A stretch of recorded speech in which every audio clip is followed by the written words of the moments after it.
Hello everybody again. As you can tell, it's getting very dark in my classroom. There we go. It's approaching 9 o'clock right now. Anyways, we are on our last segment of 1 through 20. We're doing 16 through 20, and here we go. Let's get it done. Okay, first of all, here's 16. The following dot plots show the mean or average temperature in degrees Fahrenheit for a sample of cities in North America. Both January and July are shown. What statement can be made with certainty from an analysis of the dot plots?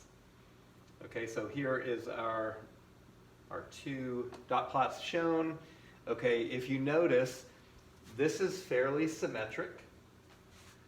This is really fairly symmetric, possibly skewed to the right a little bit. Okay, but not too badly, and I don't know if there's outliers. Those look close together. There could be outliers here, I don't know. Okay, so those are things we're not sure about. Let's see what they've got for us. Okay, so here we go. Okay, every city has a higher average temperature in July than January. Well, that's not true because these cities have a lower temperature than those in January.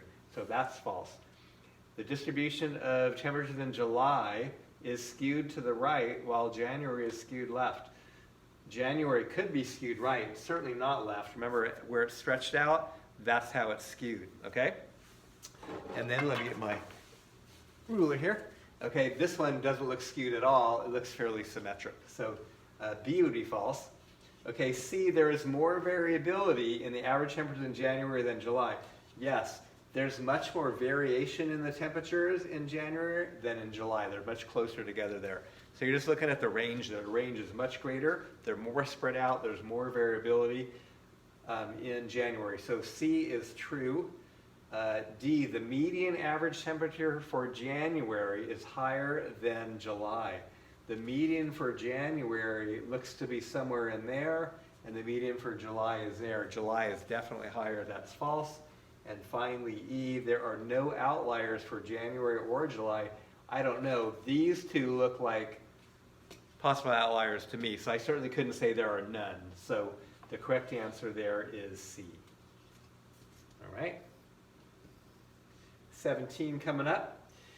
Okay, so we have a two-way table, or like a matrix here, but it's really a two-way contingency table. All right, and it says there are a total of 223 men of various ages, okay, and they have the different age groups, and they have the physical activity that they do during those ages, okay? And it says, if the type of exercise is independent of age, how many men over the age of 74 would we expect to prefer cycling? That one there. What would we expect? Okay, well, the expected value in any kind of a matrix or a two-way contingency table is calculated by the row total multiplied by the column total divided by the grand total. Okay, so we're looking at over 74 and cycling. So let's have a look at that.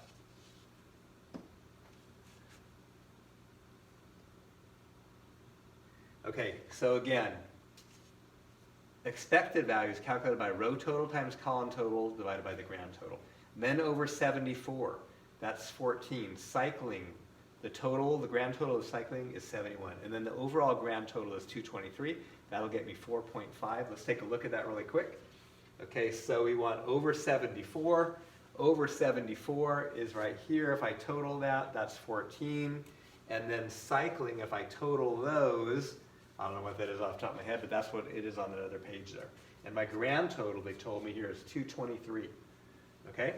So that's how I get those values, and I divide that, and it's 4.5. The closest answer to that is B, so B is the correct answer.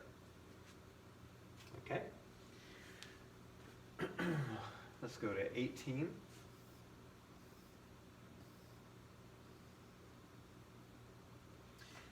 All right. A drug company wishes to test a new drug.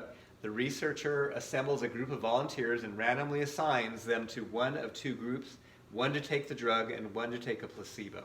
In addition, the company wants the experiment to be double-blind.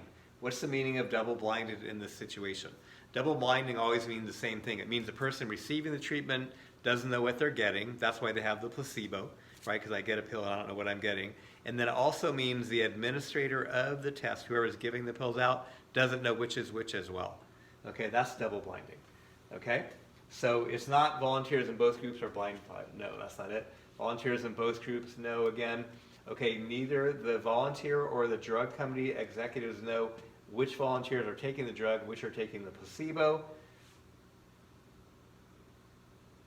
Okay, the drug company does know, that's not the person, otherwise the experiment would have no validity to it. They wouldn't know what the results meant, okay? Neither the volunteer or the evaluator know which volunteers are taking the drug and which are taking the placebo. That's the correct choice here. Okay, and it says as long as subjects are randomly assigned to the two groups, there's no need to make the experiment double-blinded. Okay, so why do they do double-blinding? Because they don't want the person administering the drug to give you any kind of input or feeling or just your behavior, something about what they're giving you, whether it's a drug or placebo possibly influencing your results due to like the placebo effect and things. So this is the correct one.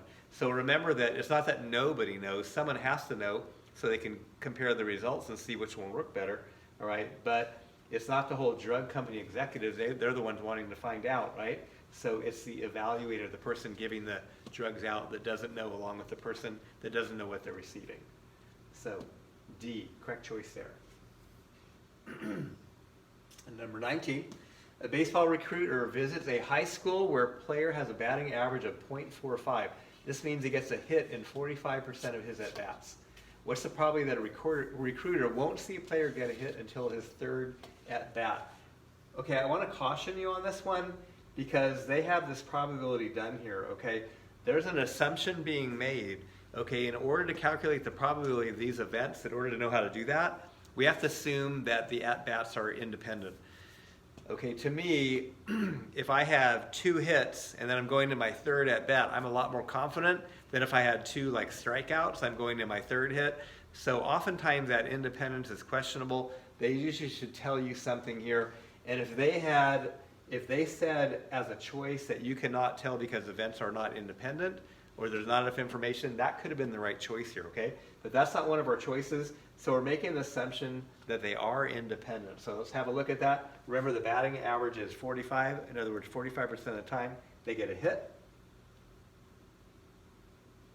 That would be an awesome batting average.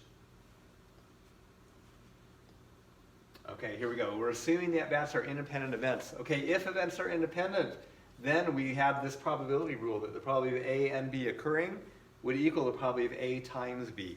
So if we're assuming they're independent, then what I'm asking you for, in order for the recruiter to come and not see a hit until the third bat, meant that he got a no hit, and then he got no hit, and then he got a hit next, okay? The probability of getting a hit is 45%, so not getting a hit would be 1 minus that, or 0.55. So this would be 0.5 times 0.55 times 0.45, or 0.55 squared times 0.45, and they don't even have the answer. I believe that's one of our choices. Let's have a look at it. Okay, and it's right here, 0.55 squared multiplied by 0.45.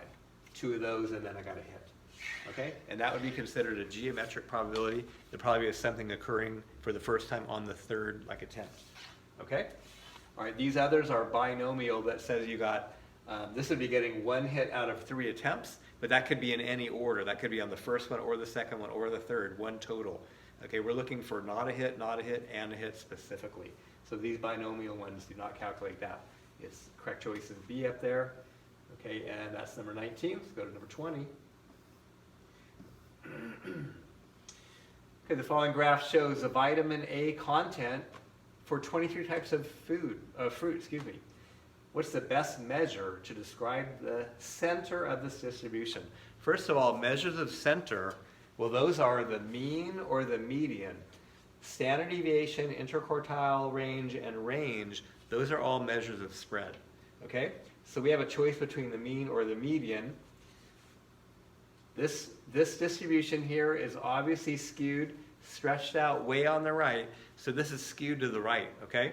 And we use the mean, actually we use the mean and standard deviation combination when distributions are symmetric, okay?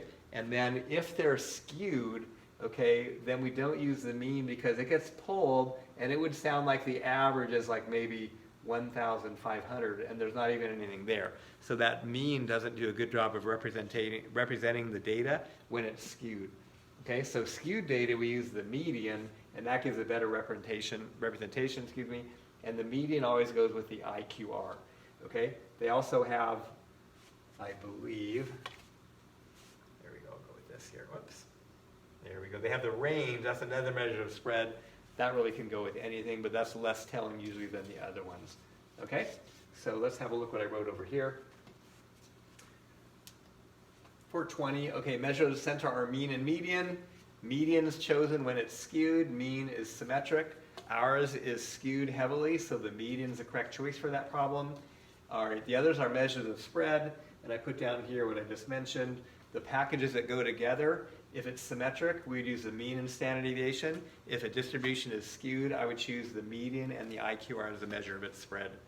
All right, that's it for 1 through 20. I hope this is helpful for you guys, and I guess I'll find out when I see you in class. Thank you.